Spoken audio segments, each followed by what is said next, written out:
Bienvenidos al podcast de la Iglesia Gracia sobre Gracia, en donde exploraremos juntos las verdades eternas de la Palabra de Dios.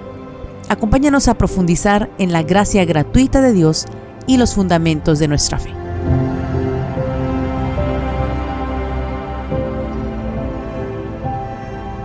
Bienvenidos, soy el pastor Juan Paulo Martínez y estoy muy contento de estar una vez más en una nueva lección con cada uno de ustedes. En esta ocasión vamos a detenernos a estudiar el tema de dar como discípulos de Cristo.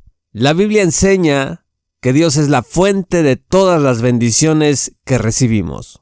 Nosotros, como discípulos de Cristo, creemos que es nuestro deber responder con generosidad y agradecimiento a la liberalidad con que Dios nos trata. Sea tan amable de abrir las Sagradas Escrituras en Deuteronomio 8, versos 6 al 10, y acompáñeme con esta lectura. Guardarás pues los mandamientos de Jehová tu Dios, andando en sus caminos y temiéndole, porque Jehová tu Dios te introduce en buena tierra, tierra de arroyos, de aguas, de fuentes y de manantiales, que brotan en los valles y en los montes, tierra de trigo y cebada, de vides, higueras y ganados, tierra de olivos, de aceite y de miel, tierra en la cual no comerás el pan con escasez, ni te faltará nada en ella, tierras cuyas piedras son hierro, y de cuyos montes sacarás cobre, y comerás y te saciarás, y bendecirás a Jehová tu Dios por la buena tierra que te habrá dado.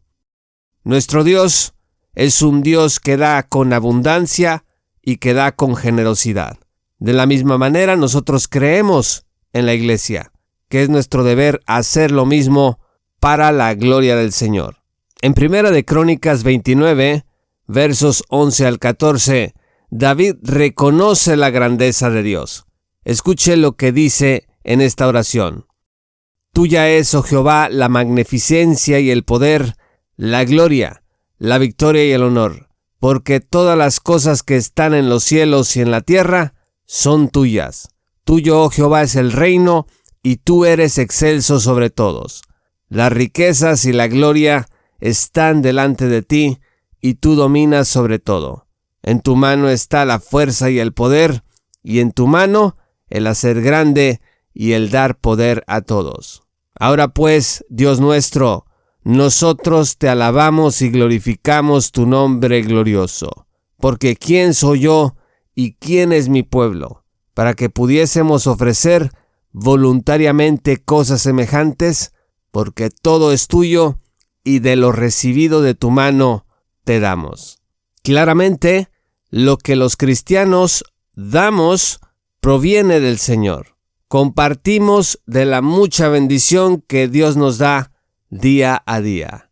Y el versículo 16 dice: Oh Jehová Dios nuestro, toda esta abundancia que hemos preparado para edificar casa a tu santo nombre, de tu mano es, y todo es tuyo. Y finalmente el Salmo 68, verso 19 proclama esto: Bendito sea el Señor, cada día nos colma de beneficios el Dios de nuestra salvación. Ahora bien, existen dos formas en las que los cristianos podemos ofrecer a Dios nuestra vida. La primera de ellas es con nuestro testimonio diario y la segunda, dedicando nuestro tiempo a servir a Dios. Vamos a detenernos brevemente en cada una de estas maneras. En primer lugar, con nuestro testimonio diario en nuestra familia, trabajo y sociedad, podemos ofrecer a Dios nuestra vida. Mateo 5, verso 16 nos exhorta de esta manera: Así alumbre vuestra luz delante de los hombres, para que vean vuestras buenas obras, y glorifiquen a vuestro Padre que está en los cielos. En 2 Corintios 2, verso 15, Pablo describe a los creyentes como un grato olor de Cristo en los que se salvan. Y 1 de Pedro 2, verso 12 añade esto: manteniendo vuestra manera de vivir entre los gentiles, para que en lo que murmuran de vosotros como de malhechores, glorifiquen a Dios en el día de la visitación, al considerar que, dice la Escritura, al considerar vuestras buenas obras. La segunda manera en que podemos ofrecer a Dios nuestras vidas es dedicando nuestro tiempo para servirle, según los dones que Él nos dio. Mateo 28, verso 19 al 20, nos manda ir a ser discípulos a todas las naciones. Romanos 12, verso 6 al 8, enseña que teniendo diferentes dones, según la gracia que nos es dada, los usemos para servir a Dios y a los demás. Dice la Escritura, si el de profecía, úsese conforme a la medida de la fe, o si de servicio en servir, o el que enseña en la enseñanza, el que exhorta en la exhortación, el que reparte con liberalidad, el que preside con solicitud, el que hace misericordia con alegría. En 1 Corintios 12, versos 4 al 7, se nos dice esto. Ahora bien, hay diversidad de dones, pero el Espíritu es el mismo, y hay diversidad de ministerios, pero el Señor es el mismo. Y hay diversidad de operaciones, pero es el mismo Dios el que hace todas las cosas en todos. Pero a cada uno le es dada la manifestación del Espíritu, dice la Escritura, para provecho. ¿Para provecho de quién? Para provecho de uno mismo, para provecho de los demás y para la gloria de Dios. Efesios 4, versos 11 al 12 dice que Dios constituyó a unos apóstoles, a otros profetas, a otros evangelistas, a otros pastores y maestros. Escuche, a fin de perfeccionar a los santos para la obra del ministerio, para la edificación del cuerpo de Cristo. En este momento creo que es absolutamente natural darnos cuenta que cuando hablamos del tema de dar, de ninguna manera se está resumiendo esto al aspecto monetario, que aunque es importante, la visión de dar en las Sagradas Escrituras es mucho más profunda que lo que uno pueda sacar de su bolsillo para dar a una congregación en un momento dado. Primera de Pedro 4, verso 10 nos dice, cada uno según el don que ha recibido, ministrelo a los otros, como buenos administradores de la multiforme gracia de Dios. Pero vamos a mencionar una tercera forma en la que podemos nosotros darnos al Señor, pues ofreciendo de nuestro dinero para el sostenimiento de la obra del ministerio. En 1 Corintios 16, versos 1 al 3, Pablo instruye esto.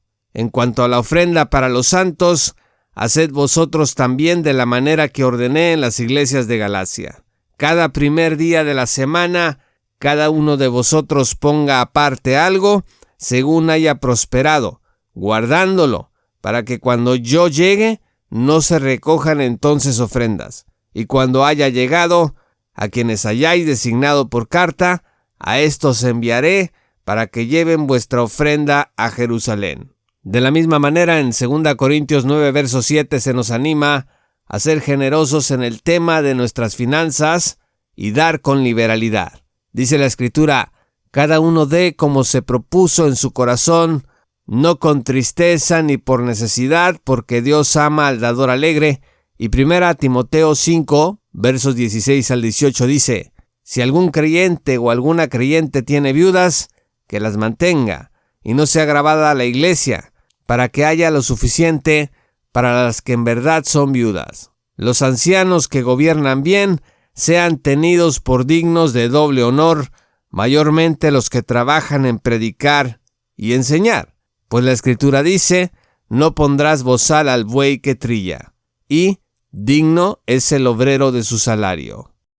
En resumen, las tres formas en que podemos ofrecer a Dios nuestra vida, que podemos darle a Cristo nuestra existencia, es con nuestro testimonio diario en nuestra familia, también dedicando nuestro tiempo a servir a Dios según los dones que Él nos ha dado, y en tercer lugar ofreciendo de nuestro dinero para el sostenimiento de la obra del ministerio. Finalmente, sobre este tema surge la pregunta, ¿debo diezmar de todos mis ingresos? Una gran mayoría de congregaciones piden a sus miembros que aparten el 10% de todo el dinero que reciben para darlo a la iglesia. Sin embargo, esta práctica no tiene fundamento como mandamiento de Dios para la iglesia cristiana. En ninguna carta del Nuevo Testamento se pide el diezmo a las iglesias, y claramente el principio para la iglesia acerca de dar según todos los pasajes que hemos estudiado, es el siguiente. 1. Debe de ser visto como un privilegio y una responsabilidad. 2. Debe de ser proporcionado según lo que Dios haya prosperado a cada uno. 3. Dar se separa vía depósito en casa. Y 4. Debe de ser un dar periódico, es decir, cada semana. Nosotros en nuestra congregación tenemos el principio de las 3P, proporcionalidad, privado y periódico, que es un resumen de todo lo anterior.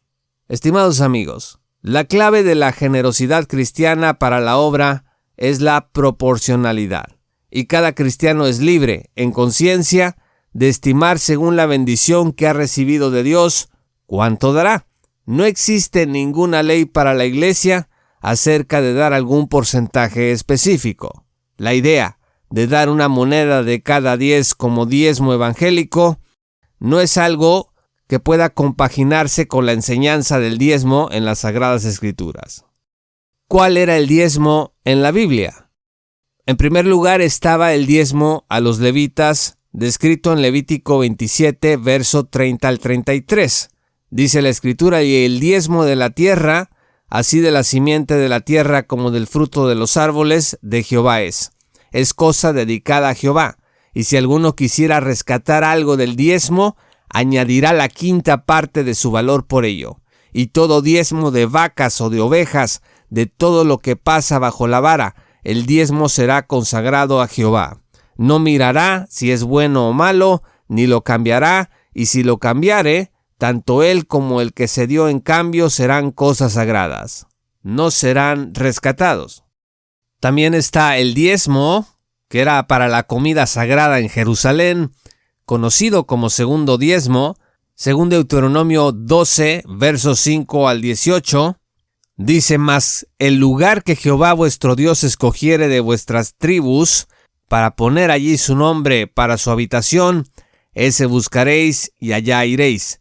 Y allí llevaréis vuestros holocaustos, vuestros sacrificios, vuestros diezmos y la ofrenda elevada de vuestras manos, vuestros votos, vuestras ofrendas voluntarias y las primicias de vuestras vacas y de vuestras ovejas, y comeréis allí delante de Jehová vuestro Dios, y os alegraréis vosotros y vuestras familias en todo lo que hiciereis con vuestras manos, en lo cual Jehová tu Dios te hubiere bendecido.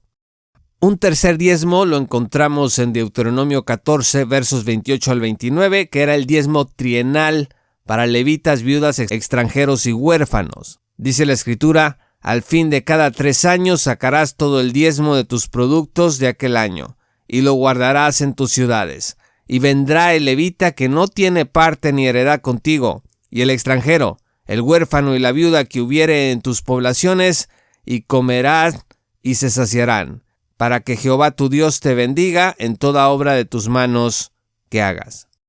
El diezmo a los levitas, el diezmo para la comida sagrada en Jerusalén y el diezmo trienal para levitas, viudas, extranjeros y huérfanos son los ejemplos de lo que era el diezmo bíblico, a diferencia de lo que se practica ahora en muchas iglesias evangélicas. Todas estas disposiciones del diezmo que acabamos de ver tienen algo en común.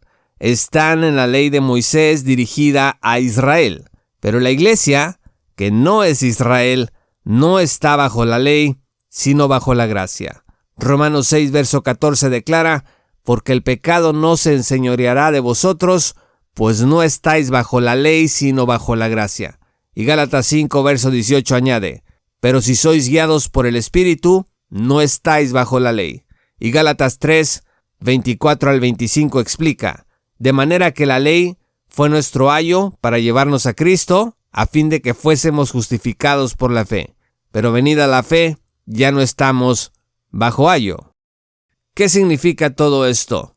Estimados amigos, esto quiere decir que al recibir 10 monedas e invocar la ley de Moisés para apartar una de ellas y quedarse uno con las siguientes 9, es estar aplicando una ley artificial en la vida cristiana. Si uno dispone su corazón para ofrendar de esa manera, está bien. si le quiere llamar diezmo a apartar una moneda de cada 10 que usted recibe y ofrendarla a una congregación, está muy bien. En Gracia sobre Gracia, si alguien tiene esta idea y quiere aplicarla financieramente, está en toda la libertad de hacerlo. Pero a la iglesia no se le puede ni se le debe de exigir el diezmo evangélico porque, como hemos visto, no tiene asiento en las Sagradas Escrituras. El principio de proporcionalidad, en todo caso, diría que probablemente una moneda de cada 10 no refleje la proporcionalidad de lo que Dios nos ha bendecido en una semana determinada. Probablemente sean 3 monedas de cada 10 las que una persona se disponga en su corazón a dar. Cada cristiano debe de encontrar el equilibrio y el balance en conciencia. La ley que ahora rige a los cristianos es la ley de Cristo. Gálatas 6, verso 2 dice: sobrellevad los unos las cargas de los otros y cumplid así la ley de Cristo. También estamos bajo la ley del Espíritu de vida. Romanos 8, verso 2 dice: porque la ley del Espíritu de vida en Cristo Jesús me ha librado de la ley del pecado y de la muerte. Esta ley de Cristo, esta ley del Espíritu de vida, es el principio de dar para la iglesia. No es esta interpretación del diezmo del Antiguo Testamento, asentado en la ley, que llegó a su fin con la muerte del Mesías, sino la proporcionalidad y la generosidad periódica. Gracias y le esperamos en el siguiente programa para seguir profundizando en las verdades eternas de la palabra de Dios.